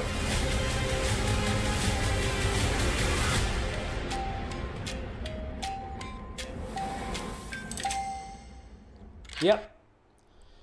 Okay. Not as action-y as I thought, because when you see that opening scene, that was the only thing I saw when I was scrolling. I'm like, oh, it's probably going to be super crazy, like brutal. But yeah, there's going to be some of that. But it's really diving into that fantasy level of things. That looks good. Those visuals look pretty damn good, too. I wonder who shot that. Who shot that? And it's from the creator, Brian Fuller, who, of course, it's directed by Hannibal creator Brian Fuller, who, of course, did the Hannibal series, which Mads Mikkelsen was Hannibal. So they already had like a good relationship. That looks really good. That's one on the list right there that I definitely would like to see. So, and I don't think there was anything else. I think that was the only trailer that came out today that I thought, okay, let's watch that one. Let me double check. Oh, no, I didn't watch this. I knew there was another trailer. Of course, we have the Wake Up Dead Man Knives Out mystery trailer that obviously was shown at TIFF. So I haven't watched this yet either, so. There's murder. There he is. Good old Foghorn Leghorn. And there she is. But what happened that night is a much larger scheme.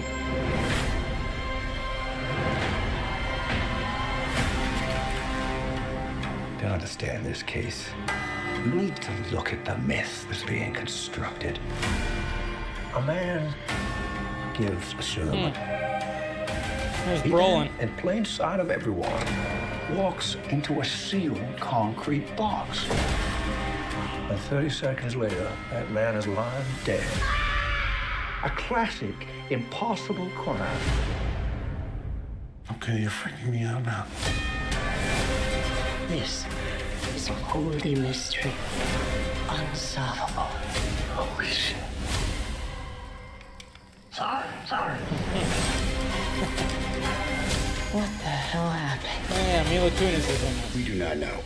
What is truth? We don't know that. We don't. What exists? Does any of this exist? So. What is even happening right now? You is time to discover what this flock of wicked wolves is hiding. Confess. All right, stop. Here's what's gonna happen. Benoit frickin' Blanc and I are gonna ask you all some questions, and you're gonna answer them. We're gonna get to the bottom of who killed Monsignor Wicks and why. And then... that's it. Now, who wants to go first? Who wants to go first? Now, I said now, boy. I said now, boy. Yeah, that looks good. That's good. I like that. Yeah, I know. It's a good trailer. I mean, I liked Glass Onion. I liked Knives Out. So, I mean, Rian Johnson, I mean, after the whole Star Wars thing, he did find his footing somewhere else, didn't he? He did find his footing when it came to this this franchise. He developed. That's what I love. I love it when, when you got these filmmakers that, yeah, I know Arkham. You do want to see him. Yeah, we're good now. No, I just love it when these, when sometimes you get these directors that don't find their footing within like a franchise, a big franchise. Like Rian Johnson tried Star Wars, and they were going to give him a whole other trilogy, and they. After the backlash and everything, when it came to Last Jedi, he was like, you know what, fuck this. I'm going to go over here and make something of my own. And that's what he did. He's on his third movie. He's getting paid a shit ton by Netflix to make these goddamn movies. There's probably going to be 3 more. I would not be surprised if he stays in this lane. Or maybe he's going to want to try something different. But it seems like every movie that he does with the character that is, I forget the Daniel Craig's character's name, but it seems like there's a different tone with each one. So he's trying not to keep the same tone. It's always a whodunit, but it's like a different kind of tone with each one. This one's very spiritual and very crazy. So, love it. I love movies, man. All right, so let's see. Let's go ahead and let's check out things. Okay. No crazies in the Twitter questions right here, so. All right. So, what do we got here? We got Axel right here. I hope things are well. Just finished drawing. Ooh, look at this. Got some Batman and Robin. That's pretty cool. I like the R. I like the Robin design. This is kind of like the new design that they just revealed, right, for Batman. I dig it. Good job, man. But yeah, I definitely liking the sleek design of the Robin costume right here. I like the R too. Pretty sweet.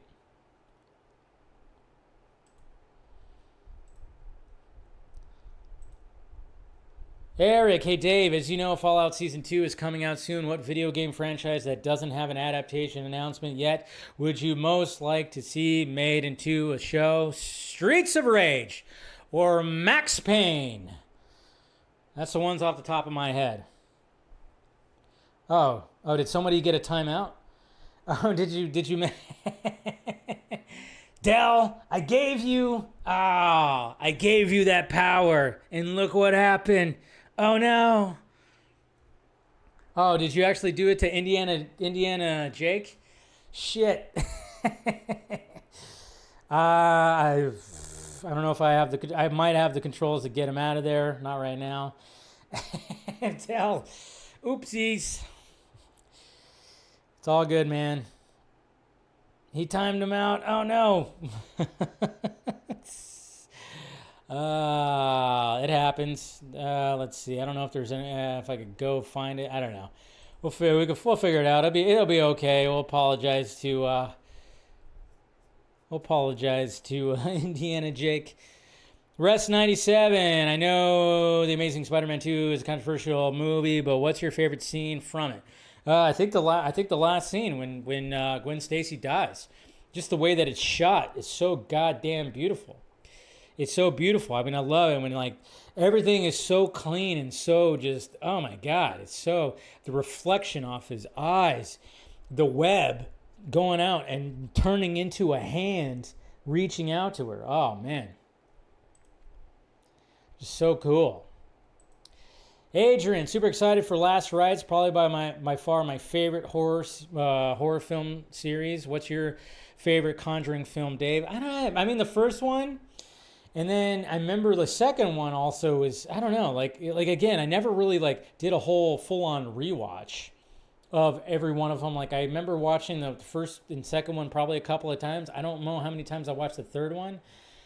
They've all been good, but I would have to say probably just the first one. You know, the James Wan did the first and the second one. I don't think he did the third, and he definitely didn't do this one.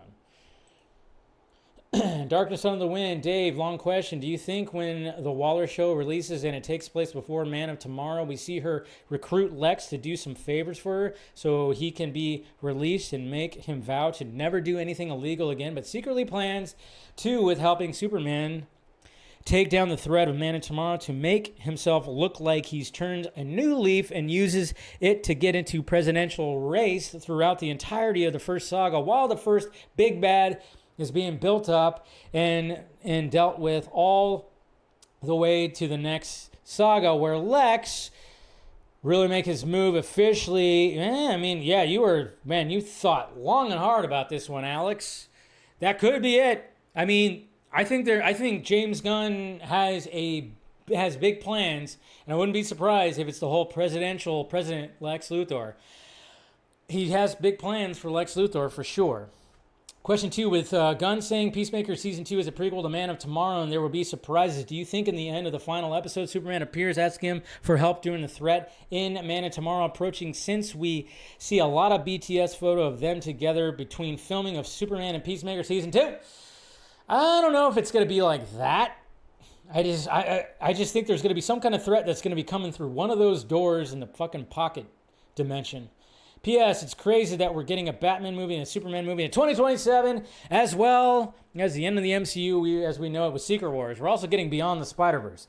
2027 is going to be a great year. Oh my God. Man of Tomorrow approaching. Yeah. Oh no, you already, yeah. So yeah, that's pretty freaking sweet.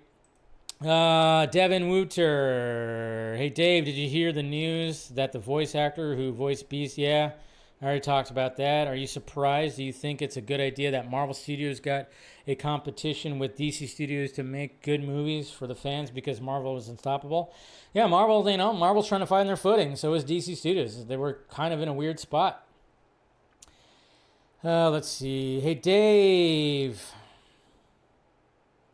I don't think anyone has any idea what a flop is anymore these days, especially when we see movies like Madam Web, Morbius, Kraven, Dark Phoenix, Joker 2, New Mutants, and Four Stick, and that are all comic movie flops, while a movie like Superman 6, yeah, no, exactly.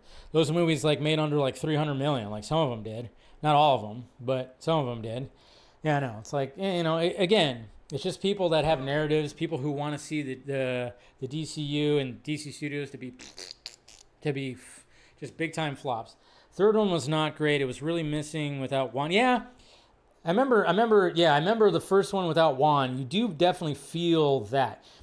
What I'll say about Last Rites, since it's fresh in my brain, like I said, the opening scene in Last Rites is, it's one of those like people in the movie theater were like, Jesus. I mean, the way that it starts, very intense.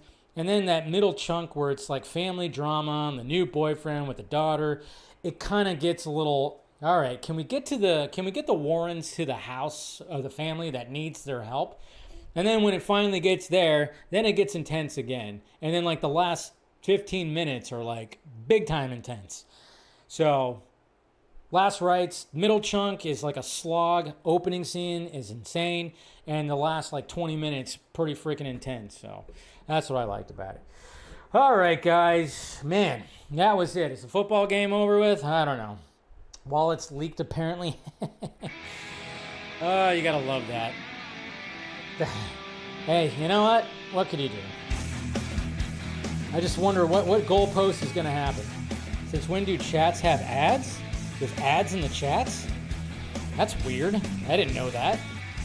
I had no idea if there's ads in the chats. That's not me, I swear, that's YouTube. Alright guys, hit that like, thumbs up. Like I said, I'll do my post show on Patreon, so if you're subscribed to Patreon, and thank you for subscribing to that with the extra support. I know I don't do enough on Patreon. One of these days I'll get that all worked out where I do a little bit more. I want to go back to doing my Sunday night podcast. Maybe I'll do my Sunday morning hangover podcast. Maybe I'll do a Sunday morning hangover podcast. I used to do Sunday morning hangover streams. Maybe I'll do a podcast where I just record and talk shit for a little bit. I don't know. I'm toying with different ideas in here, but I'll see you guys on Wednesday. Have a good Tuesday. We'll see what happens on Wednesday. Who knows? Like I said, news is kind of, not a lot of news out there, but we'll find things to talk about. I actually do have something in the chamber that has to do, again, with Man of Steel and Superman that I was kind of like checking out that I probably will bring up on Wednesday's show. Anyways, guys, love ya. See you on Wednesday. Talk to you later.